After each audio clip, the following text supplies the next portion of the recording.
All right, let's get right into it.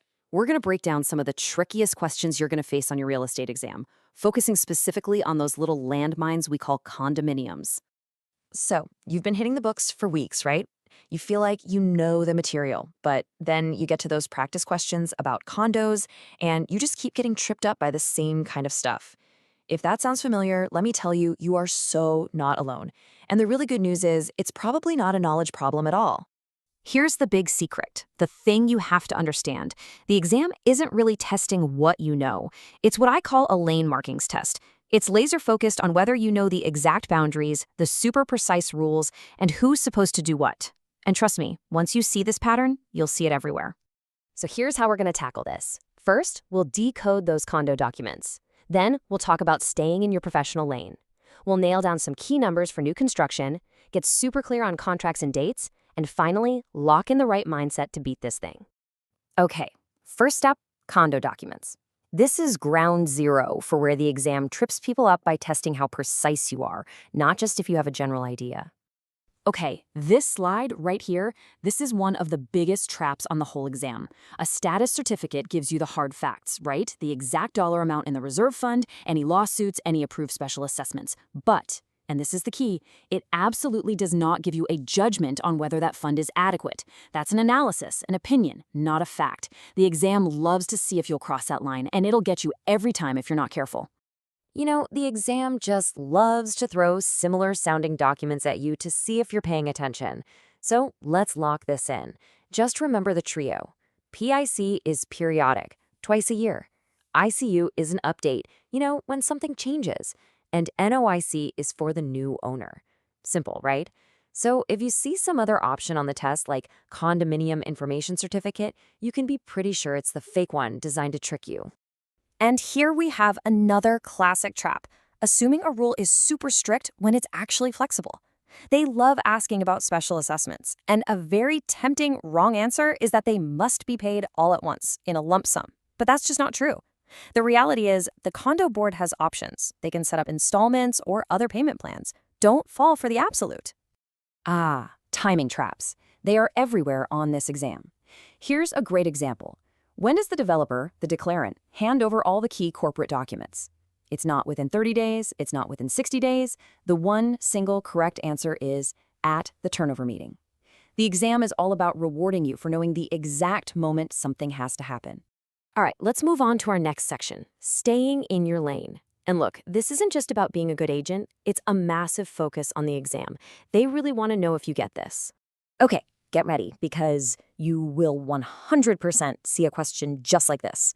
Your buyer gets the status certificate, they turn to you, their trusted real estate pro, and they ask, so, what do you think? Is this good? Should I be worried?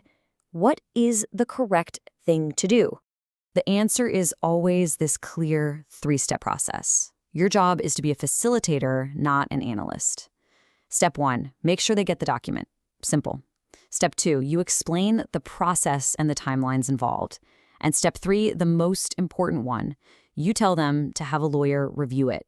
You do not, ever, interpret what's inside, that is lawyer territory. The exam just wants to see that you know exactly where your lane ends. Okay, let's talk new construction. Now, this is a bit different. A lot of the exam is about concepts, but this part, it's about pure memorization. There are just some numbers you have to know cold. Guessing here means you're just giving away easy points. And this is one of those numbers, $20,000. What is it? It's the maximum deposit coverage under Tarion for a new residential condominium unit. They will try to trick you with higher numbers, like the coverage for freehold homes, which is different. But for a condo, which is what we're talking about, the magic number is 20,000. Don't take the bait. Now, the HST rebate, the key here is to avoid that black and white thinking. Does the buyer get it? Does the builder get it? The correct answer is, it depends. It depends on what's in the agreement of purchase and sale.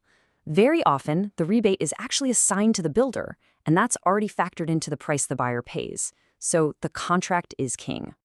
Moving on. In this section, we're going to see how just being a little bit fuzzy on the purpose of key contract dates can lead you right into a perfectly set trap. It's all about precision. So, first things first, let's be crystal clear about the requisition date. What is it for?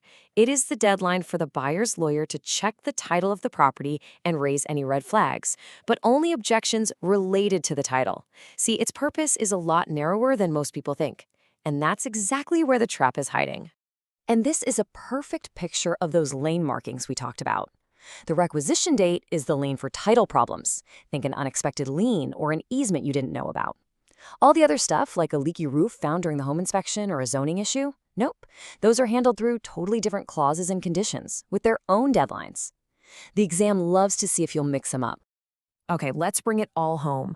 This last part is about shifting your entire approach. It's not just about cramming facts anymore. It's about learning the mindset that lets you take these questions apart before they can take you apart. Honestly, this piece of advice is pure gold.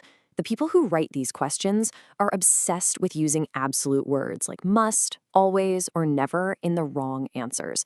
So when you see an option with that kind of extreme language, a little alarm bell should go off in your head. It's a massive red flag because the law usually has a little bit of wiggle room. So what this all boils down to is a shift in your thinking. You have to stop just studying for knowledge and start studying for traps. You have to go from asking yourself, does this sound reasonable, to, is this what the rule exactly says? The moment you start seeing the patterns, the absolute word traps, the timing traps, the professional boundary traps, the whole exam becomes a different, much easier game. And that's really the question I want to leave you with. Are you studying the rules, or are you studying the traps? Because I promise you, the second you start focusing on the traps, you are on the fastest possible path to crushing this exam. Good luck.